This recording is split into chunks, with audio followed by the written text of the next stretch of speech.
Dans un instant, un empereur réécrit sa propre histoire et donne naissance à l'art de la propagande.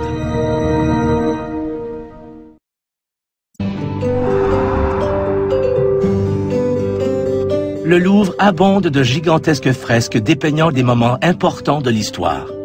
Mais la vérité n'est pas toujours au rendez-vous. Ce tableau illustre le couronnement de Napoléon. Or, cette œuvre est un tissu de mensonges. Jacques-Louis David était le peintre officiel du nouvel empire de Napoléon. Ce tableau jouait un rôle de propagande politique. Facebook et YouTube n'existaient pas à l'époque. Il était facile de tricher sur les faits historiques, et c'est ce qu'il a fait. Dès son accession au pouvoir, Napoléon passe maître dans l'art de contrôler son image. En décembre 1804, tandis qu'il se dirige vers la cathédrale Notre-Dame pour être sacré empereur, il est bien décidé à mettre en scène la plus grande pièce de théâtre politique jamais vue. Napoléon et sa femme Joséphine ont quitté le palais royal le matin vers 10 heures et ils ont mis 2 heures pour se rendre à la cathédrale Notre-Dame.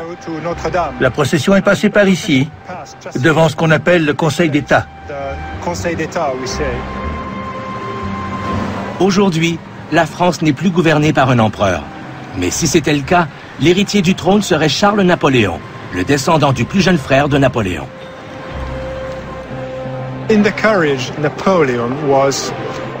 Napoléon était avec ses 2 frères dans la calèche. Il a demandé à Joseph ce qu'aurait pensé leur père en les voyant ce jour-là. La famille Bonaparte venait d'une toute petite ville et voilà qu'il devenait empereur de l'ouest de l'Europe. C'était inouï et il s'en rendait bien compte. À peine 12 ans se sont écoulés depuis que la France a renversé la monarchie et décapité son roi. Napoléon est conscient que le peuple n'acceptera pas aveuglément un nouvel empereur. Voilà pourquoi l'artiste David est engagé pour assister à la cérémonie à la cathédrale Notre-Dame, crayon à la main, afin d'immortaliser l'événement en faisant certaines modifications pour satisfaire Napoléon. D'abord, il y a quelques retouches mineures. Napoléon y est représenté plus grand qu'il ne l'est en réalité. Sur les dessins originaux de David, les mains du pape reposaient sur ses genoux. Mais Napoléon s'est écrié « Je n'ai pas fait venir le pape de Rome pour qu'il reste assis à ne rien faire ». Ses mains ont donc été repeintes et on voit le pape donner sa bénédiction.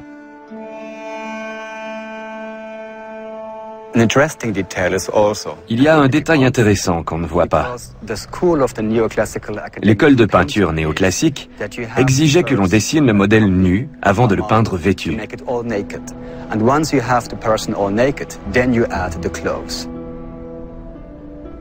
Sur les esquisses, on voit donc le pape assis sur son fauteuil, entièrement nu. C'est inhabituel de voir le pape sans vêtements. David a également fait d'importantes modifications. Ici, la mère de Napoléon, Madame Laetitia, pose un regard bienveillant sur le couple royal. Mais en réalité, elle a refusé d'assister à la cérémonie. Laetitia était absente parce qu'elle n'approuvait pas le mariage de son fils avec Joséphine. C'était une mère très possessive, comme bien des mères méditerranéennes. Elle n'approuvait donc pas ce mariage. Même les sœurs de Napoléon étaient en compétition avec Joséphine. Avant le couronnement, elle ne voulait pas porter la très longue traîne de Joséphine. Mais Napoléon a tranché et elles n'ont pas eu le choix. L'image de l'impératrice Joséphine n'est pas non plus fidèle à la réalité. Elle a 40 ans, mais elle est représentée comme une jeune femme d'une beauté éclatante. Rien ne transparaît de sa fureur, et pourtant, elle a récemment surpris Napoléon au lit avec une autre femme, sans oublier les menaces de divorce de son époux. Comme ils ne sont pas mariés devant l'Église catholique, le divorce est possible. Mais Joséphine s'y connaît elle aussi en matière de manipulation. La veille du couronnement, elle a demandé une audience au pape. Il ignorait que Napoléon et Joséphine n'étaient pas mariés devant l'Église catholique. Le pape refuse d'assister au couronnement si le couple n'est pas marié devant l'Église. Napoléon est contraint d'accepter de se marier à la hâte la veille de la cérémonie. L'œuvre finale montre Napoléon qui s'avance pour couronner son épouse impératrice, tandis que le tableau original montre plutôt la première partie de la cérémonie, quand Napoléon dépose la couronne sur sa propre tête avec un air de défi. Il a pris la couronne des mains du pape pour la placer sur sa tête. C'est un moment critique de la consécration de Napoléon. Si vous regardez derrière la tête de Napoléon, vous verrez le léger miroitement de la première version du tableau. Comment expliquer ce changement? Certains prétendent qu'il s'agit d'un choix artistique du peintre.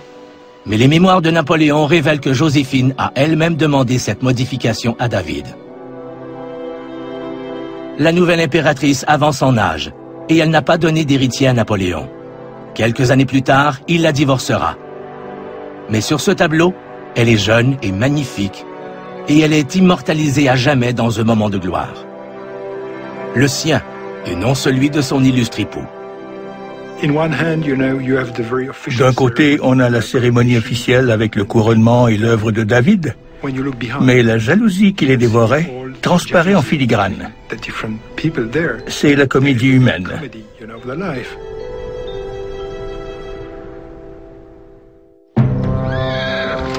Dans un instant, que se passe-t-il quand un roi s'amuse à des jeux dangereux?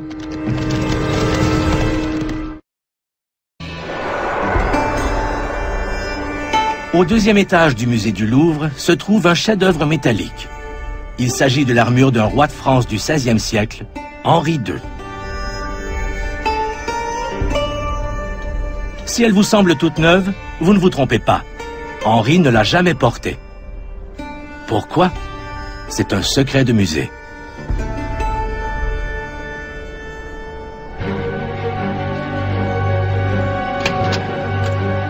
Henri possédait plusieurs armures qu'il portait non seulement au combat, mais aussi pour se protéger lors de son passe-temps favori, la joute équestre. Quand il se prépare à affronter un rival le 30 juin 1559, personne ne s'attend à ce qu'un accident vienne changer le cours de l'histoire.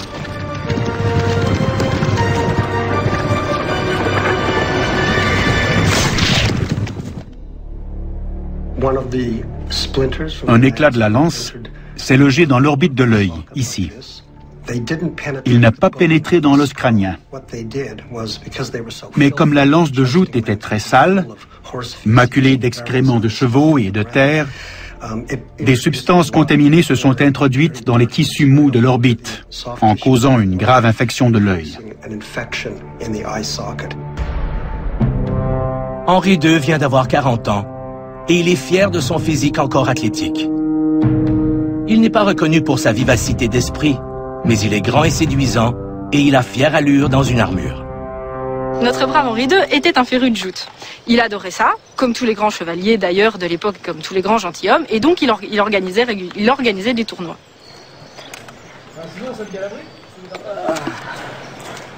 Un chevalier, il est formé depuis son plus jeune âge à la guerre, au combat. Donc aujourd'hui, on appellerait ça un soldat d'élite. Il n'y avait pas tant de guerre que ça au Moyen-Âge. Il pouvait se passer 10 ans, 20 ans, il n'y avait pas de bataille, il n'y avait pas de combat. Et qu'est-ce qu'il faisait, le chevalier? Alors, être le plus fort sur un champ de bataille, c'est gagner la bataille. Mais être le plus fort dans une vie civile, je dirais en temps de paix, eh ben, c'est jouter. Deux chevaux pesant chacun 450 kg foncent l'un sur l'autre à une vitesse de 30 km/h. Chaque cavalier revêt une armure de 35 kg, armée d'une lance de 4 mètres. Ce n'est pas un sport pour les peureux. Historiquement, les casques, c'est une visière qui est complètement vide. Nous, souvent, on rajoute des petites grilles. Donc, en principe, pas d'éclats qui peuvent rentrer. Bon, c'est pas historique, mais bon. Donc, on a des petits ajustements qui nous permettent de s'approcher du zéro défaut et donc pas de problème. Donc, en principe, pas de bobo. Leur lance à eux était en bois plein, une seule pièce, avec un crochet en 3 pièces, comme ça, qui permettait de répartir l'impact et de pouvoir vraiment accrocher l'armure pour pousser l'adversaire. Nous, on a du bois relativement léger, qui se brise très facilement, mais la blessure d'Henri II pourrait arriver à un cavalier contemporain, tout à fait.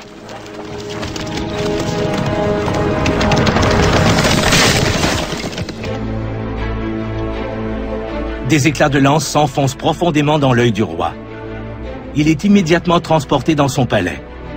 Souffrant le martyre, il est soigné par 2 médecins considérés comme étant les pionniers de la médecine moderne.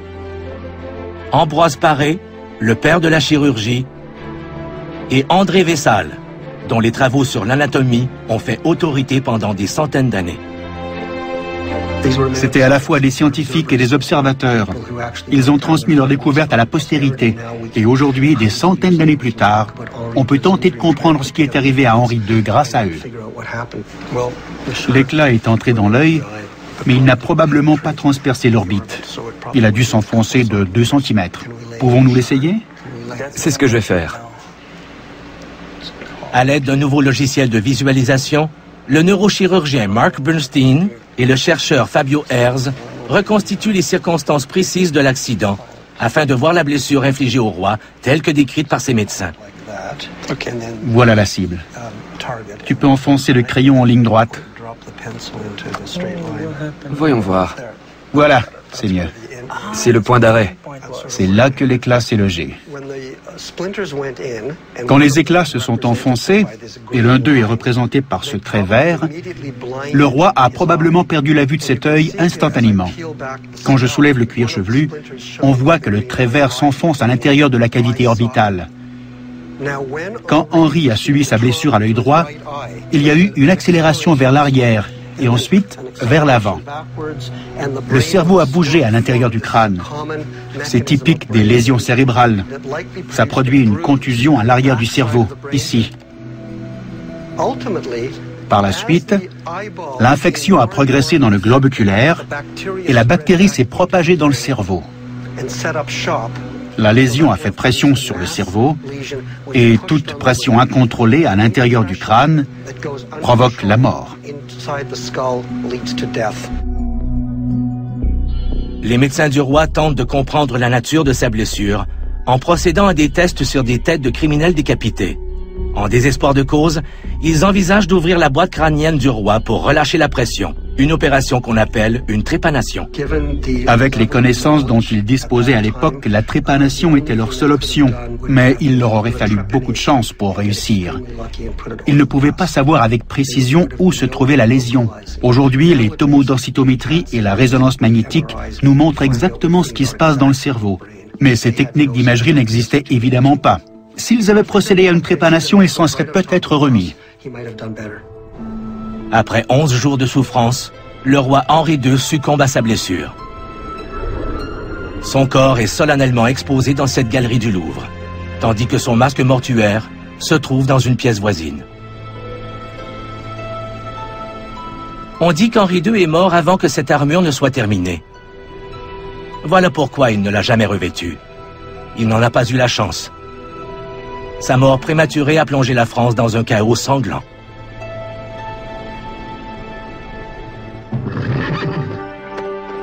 Le décès du souverain a également sonné le glas de son sport extrême favori. Les joutes ont été remplacées par un jeu plus sécuritaire, les cavaliers visant des anneaux de bois avec leurs lances. Au fil du temps, ces jeux se sont transformés en promenades sur des chevaux de bois. Le carrousel était né. La prochaine fois que vous verrez un enfant sur un cheval de bois, songez que ce jeu inoffensif et amusant tire son origine de la mort d'un roi.